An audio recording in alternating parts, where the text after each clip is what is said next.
Muito boa noite, António Vitorino, Pedro Santana Lopes. Não há razões para alarme, Dr. Pedro Santana Lopes? Penso que não, por enquanto não há razões para alarme e esperemos que não venha a haver. A Comissão Europeia melhorou nas previsões e no otimismo do inverno para a primavera. Nas previsões de inverno, por exemplo, apontava para um déficit este ano de 3,4%, agora vai nos 2,7%. E por isso isto... Cada família a sua previsão. Na família da Comissão Europeia, estas previsões...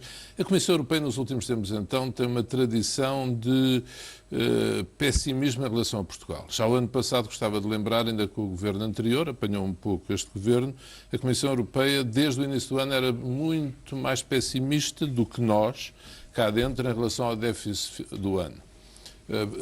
Foi sempre dizendo ao longo do ano que ficava acima dos 3%, não sei se lembra, dizia que era 3,2%, 3,1%, depois 3%, e depois tivemos a história do Banif, que acrescentou 1,4% ao déficit, mas tirando esse componente, ficou em 3%, o que nunca esteve nas previsões da União Europeia.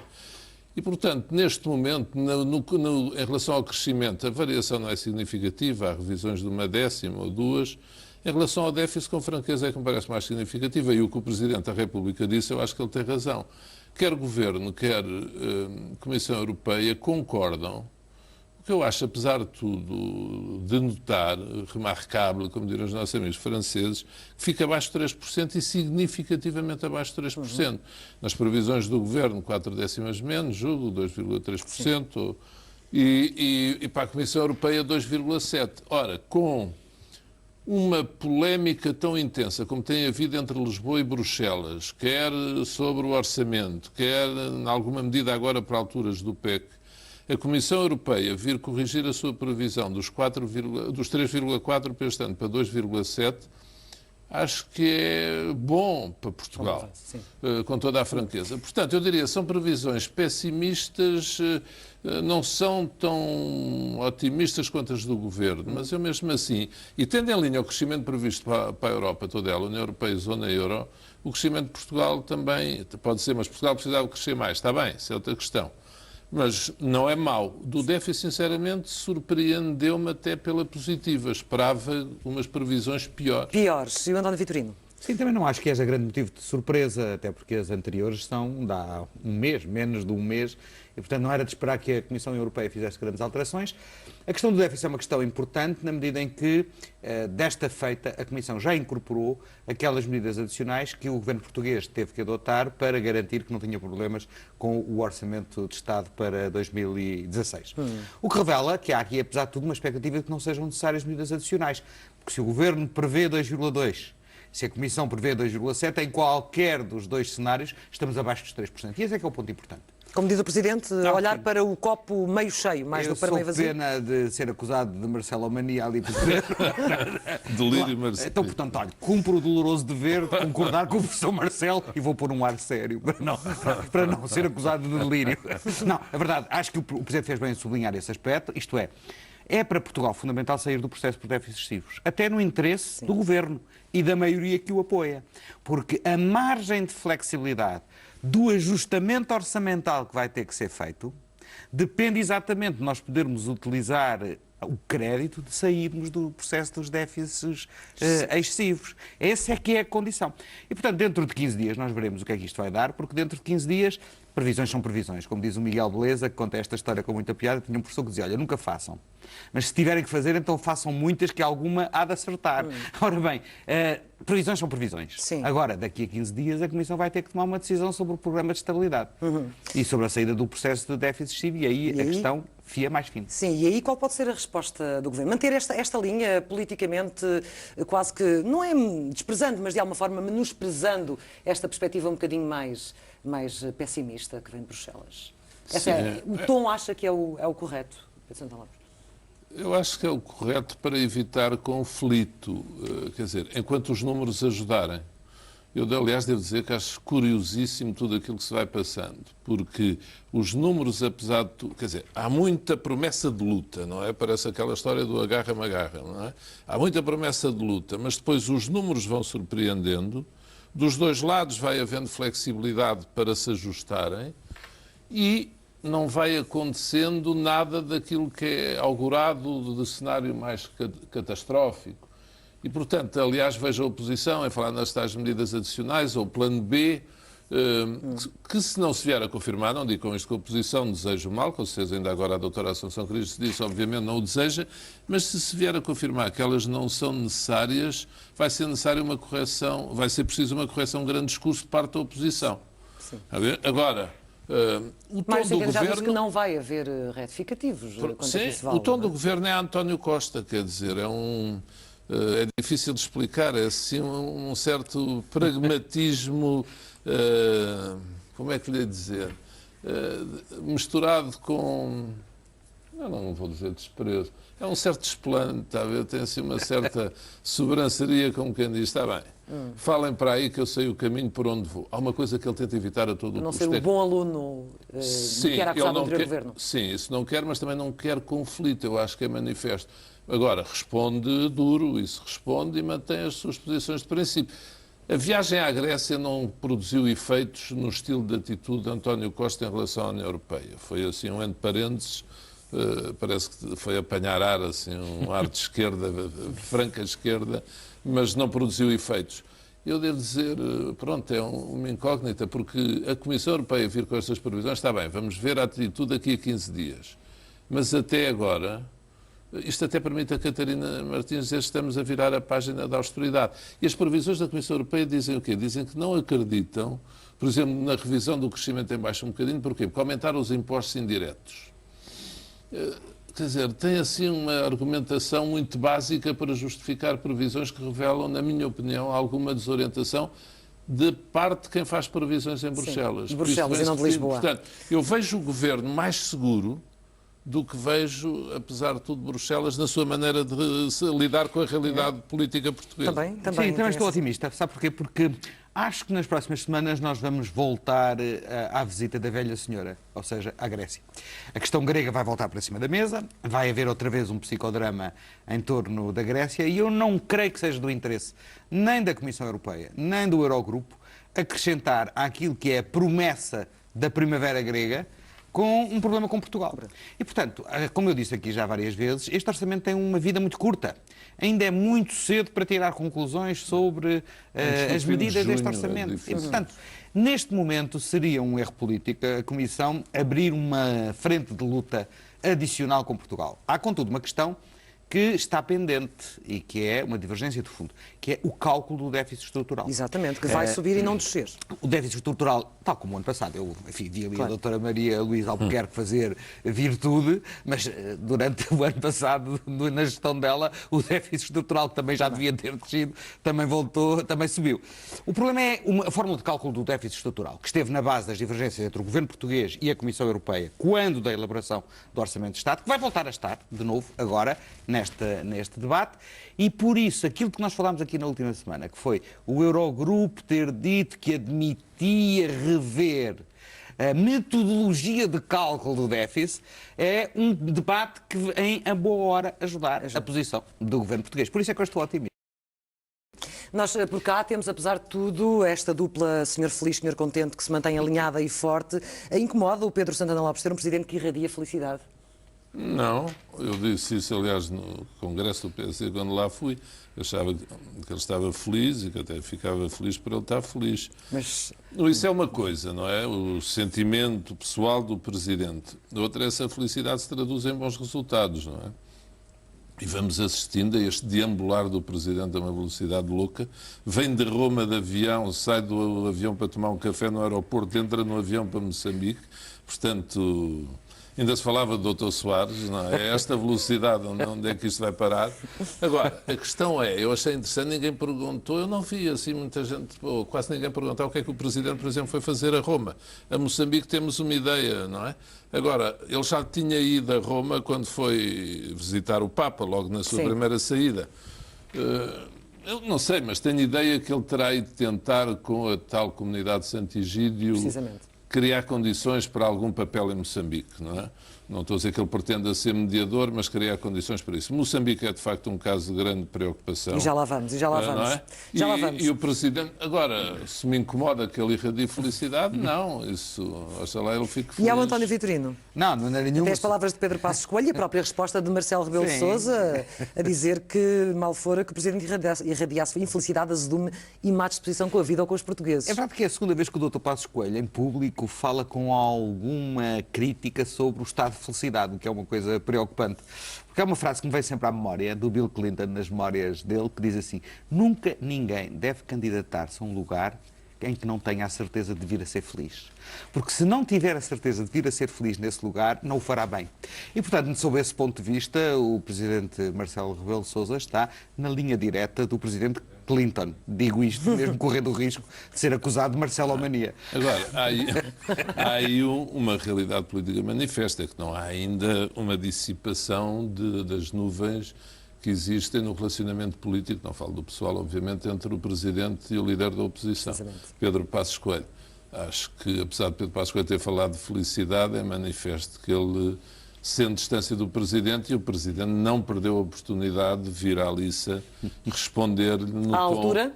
Sim, responder-lhe como entendeu que lhe devia responder. Respondeu bem, portanto. E respondeu duro, Duro, na minha opinião. E, portanto, essa é uma realidade política indesmentível. E, portanto, eu mantenho o que disse a semana passada. A lua de mel é, por muito que o António não queira, é com as áreas dele, o que não quer dizer que seja forever, não é? Forever são os diamantes, que eu Sim. sei. Falemos então de Moçambique. De que forma é que Portugal pode ajudar, António Vitorino, através desta presença de Marcelo 5 dias de visita oficial? Bom, é uma viagem de risco, por causa da situação que se está a viver neste momento em Moçambique. E eu, à partida, não diria que Portugal é o protagonista ideal para qualquer tentação de mediação entre as partes internas no conflito moçambicano. Porquê? Por causa do estatuto de ex-potência colonial e depois porque estas coisas devem privilegiar a descrição, que são mais eficazes quando são discretas. E já se falou demais desse tema, na minha opinião. Já pelo contrário, penso que há uma segunda dimensão onde Portugal pode ter um papel importante, que é aplanar o clima de tensão que existe entre Moçambique, o Fundo Monetário Internacional e os países doadores por causa da ocultação de uma parte da dívida de Moçambique. Aí eu acho que nessa arena internacional Portugal pode ser bastante mais ativo, até porque neste momento o embaixador português em Maputo, que é assessor diplomático do Presidente da República, preside ao grupo de coordenação dos países doadores em Moçambique mesmo. Portanto, aí teremos algum papel a desempenhar. Na questão interna entre a Frelimo e a Renamo, eu acho que deve-se ser muito cauteloso com tudo o que se diga sobre essa matéria e eu creio que as declarações do Presidente da República em Moçambique evidenciam exatamente esse fazer de diminuir as expectativas, diminuir a temperatura sobre qualquer tipo de protagonismo que pudesse ter numa questão que só pode ser resolvida através de entendimento entre moçambicanos como país independente e soberano que é. Pode fazer pouco Portugal neste campo, como disse António Não, eu estou de Vitorino, acordo com o neste António. Quer dizer, qualquer veleidade de mediação política, acho que Portugal a deve tirar de cima de si próprio. Pode ser que a felicidade do Presidente consiga milagres, mas não é nada fácil. Não é nada fácil. Eu acho muito drástica a medida dos dadores internacionais. Drástica porquê? Porque acho exagerada. Sem dúvida que houve falhas, houve erros da parte das autoridades de Moçambique nessa ocultação da dívida, mas a suspensão total, pura e simples, no clima que Moçambique vive, é que essas entidades internacionais não podem ignorar a realidade no terreno. E a realidade, digamos assim, está pré-explosiva, quer dizer, há focos de tensão que são pré-explosivos em várias zonas de Moçambique. Já há partes do país que estão literalmente em guerra civil, Com certeza. E, portanto, uma medida destas não pode deixar de ser encarada com estupefação perante quem deseja a paz e deseja contribuir para soluções credíveis. Eu posso dizer, da minha parte, por exemplo, no respeito à Misericórdia de Lisboa, a Misericórdia é acionista principal de uma sociedade moçambicana, há só jogo que explora o jogo em Moçambique, a lotaria, o Totoloto, outros jogos afins, e que estamos com projetos de desenvolvimento. Mas qualquer investidor, neste momento em Moçambique, de facto, para, suspende. E quando vê esta atitude dos financiadores internacionais, ainda mais. A atitude é sair.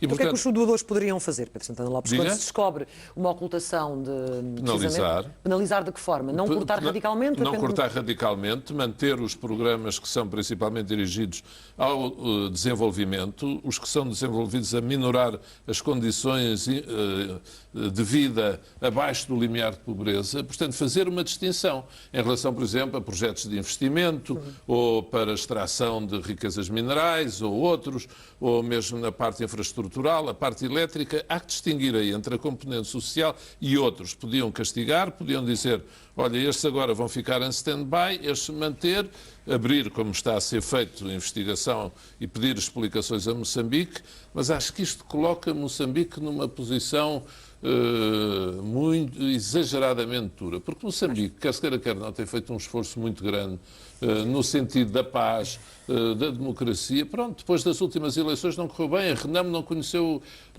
os resultados. Agora, julgo que não é por esse caminho que se ajuda um país como Moçambique a atingir os objetivos que todos desejamos, de crescimento em liberdade. Uma coisa a Moçambique, António Vitorino, por cá fala-se de paz social. Pela primeira vez, uma CGTP que não pede a demissão do governo, ficou surpreendido. É verdade, fiquei. Foi a primeira vez que eu me lembro 1º de maio, que no claro. 1º de maio o governo não é o punching ball dos discursos sindicais. Mas houve alguns avisos à navegação. Até porque nós vamos entrar agora numa fase interessante, que é, passada esta fase muito macrofinanceira, em que falámos todos do orçamento, agora o governo vai ter que introduzir as alterações no domínio da legislação laboral, designadamente na contratação coletiva. E isso vai ter que ser negociado na concertação social, com o patronato e com os sindicatos. E, portanto, os discursos sindicais, sobretudo o da CGTP, mas também o da UGT, são, digamos assim, avisos à navegação e formas de criar um ambiente para enquadrar essa negociação, que não é tanto dirigido em relação ao governo, mas é muito mais dirigido em relação ao patronato e, portanto, à relação entre os sindicatos e o patronato. Talvez a única coisa que me surpreendeu foi que os números de sindicalizados são baixos. A CGTP diz que fez um grande esforço nos últimos anos e subiu de 100 mil para 105 mil sindicalizados, quando temos uma força laboral, obviamente, muito superior a isso, 3 milhões, cerca de 3 milhões. Portanto, isto significa que há um problema com o enraizamento dos sindicatos, que são imprescindíveis à concertação social, mas que também não pode ser ignorado pelos próprios sindicatos na maneira como se posicionarem. O próprio secretário-geral da UGT assumiu isso mesmo, a perda da força do poder sindical em Portugal. Ora, se essa perda do poder sindical em parte resultou de algumas alterações na legislação laboral impostas pela Troika, é verdade, nestes últimos anos, e essa, na minha interpretação, é uma das razões pelas quais a CGTP, influenciando o Partido Comunista, ao contrário do que é normalmente a doutrina, que é que os sindicatos são correias de transmissão dos partidos. Eu acho que aqui foi exatamente ao contrário.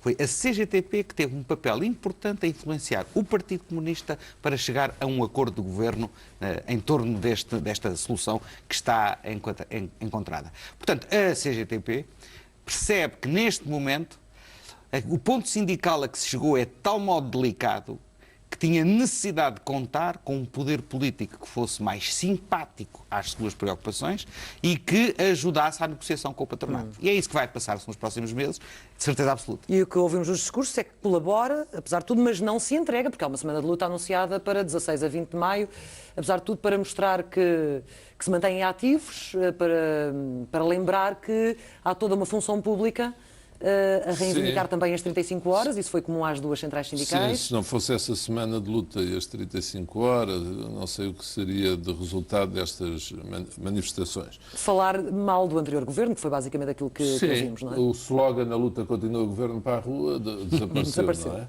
O que foi, de facto, uma grande novidade após estas décadas de democracia. Na vida, não é? Falando de recursos. Não é fácil. Diga. Falando de recursos, o acordo ortográfico terá? O Governo veio dizer que não. Eu tenho que fazer uma declaração de interesses, que é para os que são muito contra o acordo ortográfico poderem tirar já uma laranja contra o ecrã da televisão. Fui eu que assinei o acordo ortográfico em 1990, outubro de 90. E, portanto, como calcula, por todas as mais algumas, é um processo que conheço bem, tenho procurado seguir sempre. Compreendo e estou de acordo, pessoalmente, com a posição do governo português. Não querer reabrir o processo. É evidente que não é... Ouça, porque seria um grande passo atrás. Neste momento, o acordo ortográfico está bem. Angola e Moçambique ainda não se declararam disponíveis para o ratificar. Mas se Portugal agora dissesse, nós pomos em causa o que aqui está. Angola e Moçambique não ratificam, não é por nenhuma questão de grafia, ou por discordarem K ou C antes do T ou não. Não, porque querem manter um determinado tipo de autonomia político, é uma questão também de capacidade negocial, é uma questão de distância, pronto. Há muita coisa envolvida. Agora, apesar de tudo, alguns ratificaram. Em Portugal isso está em curso. Eu não vou entrar nas polémicas da grafia, e não entro nisso, obviamente. Acho que politicamente é muito importante para Portugal manter isto. Eu nunca me esqueço do que me disse o professor Cavaco Silva quando me convidou para Secretário de Estado da Cultura em janeiro de 1990, e que me disse que esta era a minha principal tarefa, levar a bom porto a assinatura do acordo ortográfico. E lembro que o Dr. Mário Soares, então Presidente da República, estava de acordo e que foi objeto, e muitas pessoas do PCP ou CDS, quer dizer, não era uma questão partidária, não era por ser o professor Cavaco Silva, mas eu lembro dele me ter dito uma coisa assim, Dr. São Lopes, é tão simples como isto. No século XXI, ou o português, como nós o falamos e escrevemos em Portugal, é adotado pelos países da expressão portuguesa, ou isto lá mais para dentro do século XXI fica um estilo de latim, a maneira como nós falamos o português, assim uma curiosidade que alguns estudam, mas na prática sem tradução internacional. Ele até me disse, o senhor já teve vários anos no estrangeiro, veja o que são os tradutores em todo o lado, nas cabines de tradução, falam português do Brasil, veja nos leitorados nas universidades. Portanto, é do interesse de Portugal, de facto, conseguir que seja o português, tal como falado em Portugal, a tentar fazer isso. E contra muitas vontades. Sim. Eu lembro-me em 90 ter ido ao Senado no Brasil, ter ido, como é que chama aquela academia, que era a 30ª Academia Brasileira de Letras. Havia muita gente no Brasil que era quando Portugal está farto de batalhar para que seja assim. Eu, sinceramente, aí não compreendi a posição do Presidente da República. Acha que não se deve mexer? Acha que o Presidente está a meter-se onde não deve, António Vitorino? Olha, eu devo confessar que aqui não tenho esta posição. Eu nunca percebi para que é que havia um acordo ortográfico. Nunca. Eu percebo que se rasguem as vestes pelo acordo ortográfico, mas eu tenho um argumento muito básico. A maior língua do mundo, a língua mais falada, que é o inglês, nunca precisou de nenhum acordo ortográfico. E eu acredito na força da língua portuguesa e na sua pluralidade. Mesmo que sendo desvirtuada na ótica portuguesa, ela não é a língua portuguesa. Ela hoje é a língua da lusofonia. E a vida real encarregar-se-á de lhe dar o seu próprio caminho. E se nós quisermos espartilhar a língua num acordo ortográfico, eu não creio que daí resulte nada de muito positivo. Aí basta ver, já se vai concluir, mas eu reconheço que é um argumento básico, é um argumento muito prático da realidade. Não é uma coisa dos mais velhos. Não, é uma coisa dos mais velhos que querem voltar a ser. Lê as mensagens da SMS. Há uma nova língua portuguesa que está a surgir nas palavras com que se escrevem as mensagens, ou com que se fazem os tweets, ou com que se faz o Facebook. Portanto, eu devo dizer sinceramente, eu acho que esta questão do acordo ortográfico que suscita tantas paixões, para mim, não faz muito sentido. Não. E acha que pode haver algum tipo de recuo? Bom, vamos ver, isto tornou-se uma questão política. Isto tornou-se uma questão precisamente. política agora. E, portanto, neste momento temos uma divergência entre o Presidente da República, que aparentemente quer recuar, e o Governo que não quer recuar. O problema não é nem avançar nem recuar, é que eu acho que o acordo não sai do sítio onde está, que é num impasse. Até porque já temos crianças há 4 anos, pelo menos, já a estudarem com livros com o novo acordo. Em Portugal. Em Portugal. E a questão é, um recuo iria ser pior do que manter as coisas como estão? Muitos consideram que fere a língua portuguesa. O quê? O acordo? O acordo. Eu nunca entrei nessas planos, apesar de ter assinado o acordo. Eu devo dizer, eu escrevo livremente. Escrevo algumas palavras de acordo com a grafia antiga e outras... É um híbrido. Sim, porque acho, quer dizer, aquilo não é um dogma, aquilo é uma procura de uma solução de facto política. A questão não é igual para Portugal e para o Reino Unido ou para a língua inglesa. Porquê? Porque a dimensão de Portugal em relação às suas ex-potências, em relação às suas ex-colónias, é completamente diferente. Nós somos um pequeno país em relação a grandes países. Nenhum de nós estará vivo daqui a 100 anos. Em princípio, eu lembro sempre de uma frase do atual Presidente da República, quando nós estávamos na Nova Esperança, nunca me esqueci, dizia sempre, não, vamos embora, que já é tarde e a morte é praticamente certa. Ele dizia sempre praticamente certa. Portanto, daqui a 100 anos, em princípio, nenhum de nós estará cá para ver como é que estará a língua, mas sempre acredito que ela será falada principalmente como se fala hoje em dia no Brasil. Sim, claro. Não é? E nós, pronto, seremos uma curiosidade linguística. Pergunta se isto me afeta? Não. Não. Foi uma tentativa, tem sido boa, sim, que surtiu tanto efeito quanto os outros objetivos da CPLP, que é ainda, em muitos aspectos, um projeto político, económico e social falhado. Sim. E, portanto, se a CPLP fosse um projeto político melhor sucedido, provavelmente este acordo também o seria. Agora, pergunta-me, é algum dogma? Eu não, como calcula, para mim, é para o lado que durmo melhor, saber se o facto tem C ou não tem, que até é a palavra que mais irrita, não é? Que é aquela precisamente que tem. E que está fora. É que tem mesmo, que tem mesmo. que ter. A questão é que, neste momento, com as crises que existem tanto no Brasil, estou a falar de políticas, sociais, económicas, Brasil, Angola, em Moçambique, mesmo que por cá quiséssemos relançar o debate, algum dos outros países teria neste momento cabeça para relançar este debate com tantos problemas em mãos. Mais que fazer. Tem mais que fazer. Não é uma prioridade, Não é. decididamente, e se calhar também não é uma questão tão divisiva quanto aqui em Portugal, que é uma questão de facto onde muita gente rasga as vestes. A questão consiste em que neste momento não faz sentido manter artificialmente vivo um acordo ortográfico quando três dos países fundamentais ainda não Deixa-me só dizer uma ratificaram. coisa, Clara, a propósito de ser uma questão dos mais velhos ou mais novos. O meu avô ficava furioso se alguém escrevesse Santana sem apóstrofe e 2 N's. Era Santana. Está a ver? Ficava furioso, dizia, não, era assim, não se podia escrever de outra maneira. Para já não falar na farmácia, entramos nessa conversa, nunca mais acabamos. É por isso, eu, nessa posição de fundo, estou como o António. Para mim não é dogma nenhum. A questão é política. Sim. Agora, se os Estados não querem, vai.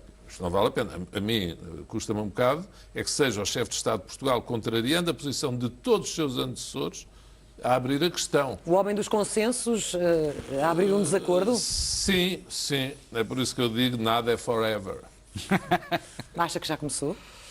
Não, é só... Por agora ainda não começou. Not yet, ainda não começou. António Vitorino e Pedro Santana Lopes, muito obrigado. Até à próxima Obrigado, terça-feira. Segue agora a edição da noite com a Sara Pinto. Pela minha parte, tenham uma boa noite, uma boa semana. E vamos falar agora nesta edição da noite sobre as buscas que a Polícia Judiciária realizou hoje nos estádios do Sporting, Benfica e Braga. Mas o alvo da operação foi a União de Leiria. Há suspeitas de irregularidades na venda de jogadores russos, do Leiria, a outros clubes. Ora, 6 pessoas foram constituídas arguidas. A investigação suspeita de milhões de euros alegadamente provenientes do crime organizado na Rússia e que terão circulado por vários países e offshores antes de chegarem a Portugal. O dinheiro terá sido usado para pagar transferências de jogadores russos para a União de Leiria, entretanto vendidos a outros clubes, sem mais-valias conhecidas. A Judiciária acredita que o esquema terá permitido lavar milhões de euros nos últimos 2 anos em negócios do futebol. Entre os arguidos está o empresário russo Alexander Tolstikov, presidente e principal acionista da SAD desde julho, agente dos jogadores e o alvo número 1 das 22 buscas que mobilizaram mais de 100 inspectores da PJ. Em causa, suspeitas de branqueamento de capitais, fraude fiscal, falsificação de documentos e associação criminosa. 6 pessoas individuais e coletivas foram constituídas arguidas até agora. A própria SAD, também o Clube de Leiria e ainda 3 empresários, um estrangeiro e 2 portugueses, com relações próximas a ambas. A Judiciária esteve também nos estádios do Sporting, Benfica e Braga à procura dos contratos dos jogadores russos negociados com o Leiria nos últimos 2 anos. Por exemplo, Vitaly Litsov, do Benfica, Tomáš Rukas, do Sporting e Stanislav Kričuk, que até há poucos meses jogava no Braga. Segundo o que a SIC apurou, os 3 clubes não são suspeitos de qualquer irregularidade. A Judiciária chamou-lhe Operação Matrioscas. Entregou-se à Justiça o homem suspeito de ter disparado uma arma de fogo numa rixa no Cais do Sodré. Através do advogado, informou o Ministério Público que estava disponível para prestar declarações. Foi ouvido pela Polícia Judiciária, saiu em liberdade com termo de identidade e residência. Os desacatos à porta do restaurante Palácio do Kebab aconteceram na manhã do dia 25 de abril. Um grupo de jovens invadiu o estabelecimento, roubando e vandalizando tudo o que encontrou pela frente. O proprietário reagiu, defendendo-se das agressões, com uma faca de corte de carne de kebab.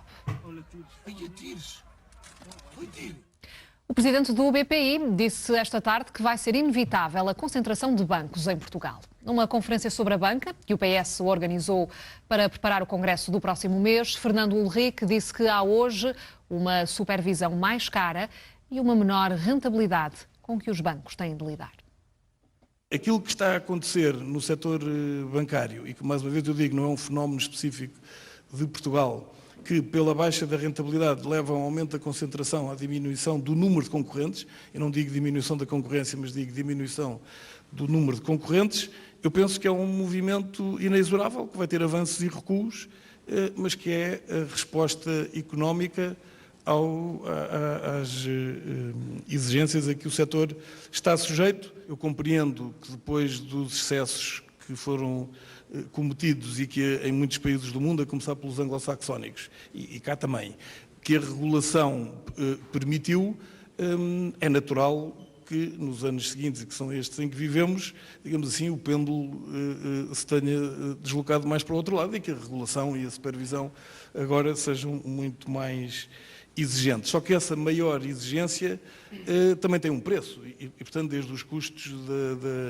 da capacidade interna que temos para estar permanentemente a responder aos reguladores, às maiores exigências de sistemas informáticos, às contribuições para os vários fundos de resolução, tudo isto junto a um custo da regulação/supervisão que não existia há 5 anos. Fazemos agora um curtíssimo intervalo de apenas 2 minutos. Depois da pausa, o resumo do jogo da meia-final da Liga dos Campeões entre o Atlético de Madrid e Bayern de Munique.